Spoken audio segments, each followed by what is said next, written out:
আবারও রাজপথে নেমে দুঃসাহস দেখালো কার্যক্রম নিষিদ্ধ আওয়ামী লীগ। রাজধানীর বুকে আবারও প্রকাশ্যে মিছিল করেছে তারা। 5 আগস্টের পর শেখ হাসিনা ও দলটির কেন্দ্রীয় অনেক নেতা ভারতে পালিয়ে গেছে। নির্বাচন কমিশন স্থগিত করেছে দলটির নিবন্ধন। এরপরও দেশকে অস্থির করতে উঠে পড়ে লেগেছে দলটি। পায়তারা করছে গেরিলা বাহিনী নামানোর। যে 5 আগস্ট সরকার পতনের পর গোপালগঞ্জের ইস্যুবাদ দিলে এত লোকবল নিয়ে এই প্রথমবারের মতন খোদ রাজধানী ঢাকাতে অনেকে নিরাপত্তার খাতিরে মাস্ক লাগাইছে যেন ভিডিও ফুটেজটাতে চেহারা না আসে। তবে মাস্ক লাগানো লোকের তুলনায় চেহারা প্রকাশ করা ছিল এমন লোকের সংখ্যাটা কিন্তু কম না। আমার ধারণা এই প্রোগ্রামটাতে 400-500 বা 1000 খানেক প্লাস মাইনাস মানুষ এই মিছিলে অংশগ্রহণ করছে। তো বলা হচ্ছে যে এটা যাবৎকালীন আওয়ামী লীগের সবচেয়ে বড় ঝটিকা মিছিল।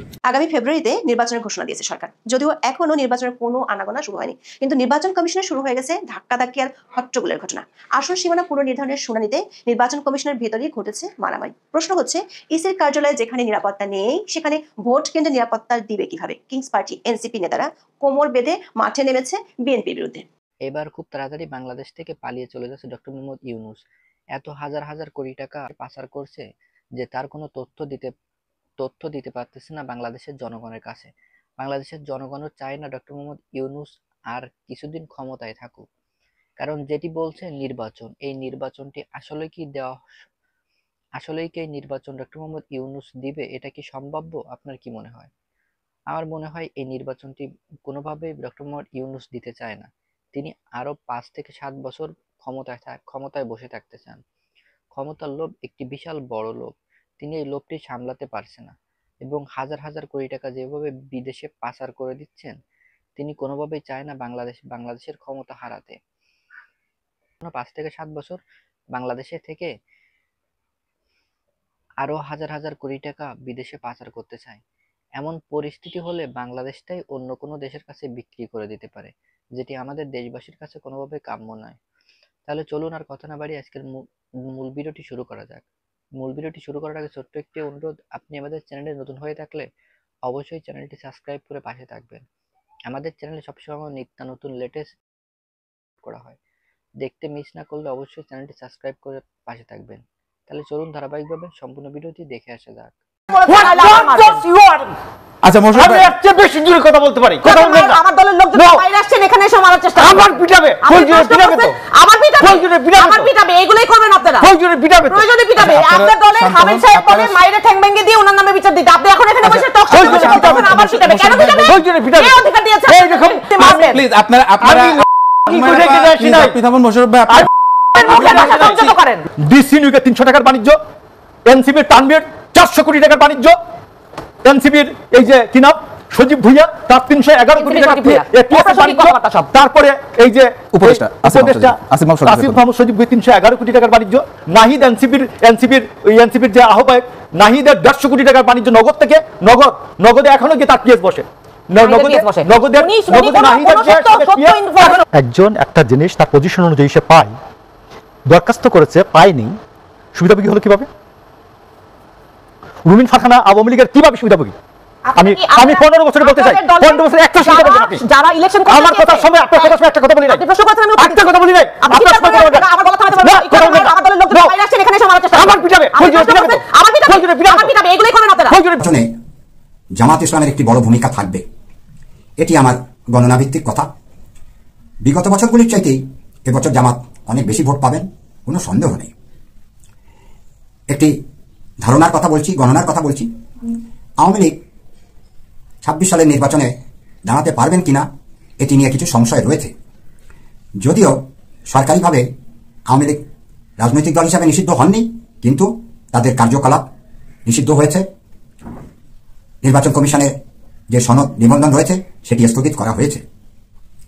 আমাকে বহু লোকেই জিজ্ঞেস করেন, জানতে চান, আপনি গণনা করেন, বলতে পারেন না আওয়ামী লীগ কি হবে না হবে। চেষ্টা করি বলার জন্য। মন গড়া গল্প বললে সেটি কোনো কাজে আসবে না। গণনা সঠিক হওয়া প্রয়োজন, অঙ্ক করতে হয়, হিসাব করতে হয়, গ্রহ নক্ষত্র দেখেই কথা বলতে হয়। শেখ হাসিনা আওয়ামী লীগের সভাপতি, তিনি ভারতে দিল্লিতে আছেন। 2024 সালের 5ই আগস্ট আওয়ামী লীগের পতনের পর থেকেই শেখ হাসিনা ভারতে আছেন। বর্তমানে একটি খবর শোনা যাচ্ছে সেখানে তিনি একটি আওয়ামী লীগের কার্যালয় বা অফিস করেছেন। এটির আগেও ভারত সরকার শেখ হাসিনাকে, যেখানে শেখ হাসিনা বর্তমানে আছেন দিল্লিতে, একটি পূর্ণাঙ্গ তার অফিস করে দেওয়া হচ্ছে। আধুনিক সকল সুযোগ সুবিধা সেখানে আছে। শেখ হাসিনা বিভিন্ন সময় তার নেতাকর্মীদের সঙ্গে যোগাযোগ রাখছেন। গতকালকের খবরে জানতে পারলাম বাংলাদেশ সরকার খুবই গুরুত্বপূর্ণ একটি প্রমাণ আমাদের সামনে এসেছে। আমরা এতদিন জেনে এসেছি এনসিপির অনেক শীর্ষ নেতা, কোনো শীর্ষ নেতা সরাসরি চাঁদাবাজিতে অভিযোগ কিংবা তাদের বিরুদ্ধে তদবির বাণিজ্য, নিয়োগ বাণিজ্য, দখল বাণিজ্য ইত্যাদি ইত্যাদি অনেক অভিযোগ আমাদের সামনে এসেছে। কোনোটার অবশ্যই প্রমাণও মিলেছে। সরকারের কোনো উপদেষ্টা যে এইসব কাজের সঙ্গে জড়িত সে ধরনের অভিযোগ আমাদের সামনে এসেছে। কিন্তু আসিফ মাহমুদ সজীব ভুঁইয়ার ভয়ঙ্কর চাঁদাবাজির যেই তথ্যটি, যে প্রমাণটি আমাদের সামনে এসেছে, সেটি এখনো পর্যন্ত অভিযোগ অবস্থায় রয়েছে, কিন্তু আসলে প্রমাণ করবে কে? বিষয়টি হচ্ছে যে গত কয়েকদিন আগে গুলশানে আওয়ামী লীগের সাবেক এমপি শাম্মী আহমেদের বাসায় যে কোটি টাকা চাঁদাবাজির ঘটনায় বেশ কয়েকজন আটক হলেন, তাদের একজন একটি ভিডিও আমাদের সামনে পাঠিয়েছেন এবং ধারণা করা হচ্ছে এই যে জানি আলম অপু, যিনি ভিডিওতে স্বীকারোক্তিমূলক জবানবন্দি দিচ্ছেন, তিনি হয়তো আটক হওয়ার আগেই 35 মিনিটের দীর্ঘ এই ভিডিওটি কারোর সামনে দিয়ে গিয়েছিলেন। কেন দিয়ে গেছিলেন? তিনি সংশয় প্রকাশ করছেন যে এটি না দিয়ে গেলে তাকে হয়তো অন্য কোনো ট্র্যাপে ফেলা হবে, তাকে দিয়ে অন্য কোনো স্টেটমেন্ট আদায় করা হবে। এবং এই ঘটনাটি এরই মধ্যে বা এই ভিডিওটি এর মধ্যে ভাইরাল হয়েছে, কোনো গণমাধ্যমে নিউজ আকারে এসেছে। এই ভিডিওতে জানি আলম অপুকে বলতে শোনা যাচ্ছে, গুলশানে চাঁদাবাজির ঘটনায় টাকার ব্যাগ নিতে যে ছেলেকে দেখছেন সেটা আমি, অর্থাৎ জানি আলম অপু নিজের কথা বলছেন। আপনার একটি ফুটেজের মাধ্যমে দেখেছেন যে সমন্বয়করা চাঁদাবাজিতে জড়িত, যে সমন্বয়ক গত বছর ছিল মহানায়ক, তারা হয়ে গেল চাঁদাবাজ। তিনি বলছেন, আমার কিছু প্রশ্ন আছে।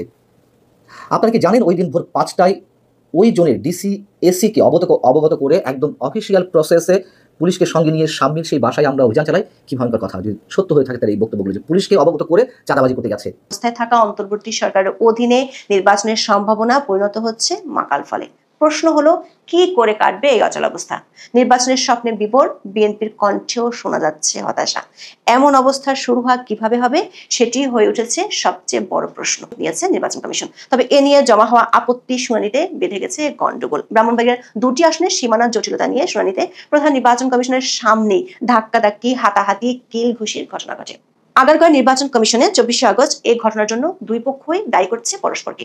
একটি পক্ষের নেতৃত্ব দেন কিংস পার্টির যুগ্ম মুখ্য সংগঠক মোহাম্মদ আতাউল্লাহ। তার অভিযোগ, বিএনপির সাবেক এমপি রুমিন ফারহানা তার সমর্থকদের দিয়ে হামলা করেন, ফ্লোরে ফেলে ফুটবলের মতো তাকে লাথিপেটা করা হয় বলে অভিযোগ তুলেন আতাউল্লাহ। ভিডিওতে দেখা গেছে রুমিন ফারহানা স্টেজের সামনে দাঁড়িয়ে আছেন, পেছনে আতাউল্লাহ নিচে পড়ে আছেন। তাকে কয়েকজন লাথি, কিল, ঘুষি দিচ্ছেন। নিজেকে জুলাই যোদ্ধা পরিচয় দিয়ে ঘটনার মর্মস্পর্শী বিবরণ দেন এনসিপির এই নেতা। তবে আতাউল্লাহর বিরুদ্ধে গুন্ডামির পাল্টা অভিযোগ করেছেন রুমিন ফারহানা। তার দাবি, আতাউল্লাহ পরিচিত মুখ নন, তিনি এনসিপি থেকে এসেছেন না জামাত থেকে এসেছেন সেটি তিনি জানেন না। প্রথমে রুমিন ফারহানাকে ধাক্কা দেওয়া হয়, তারপর তার লোকজন পাল্টা জবাব দিয়েছে। আতাউল্লাহ ব্রাহ্মণবাড়িয়ার 3 আসনের সম্ভাব্য প্রার্থী।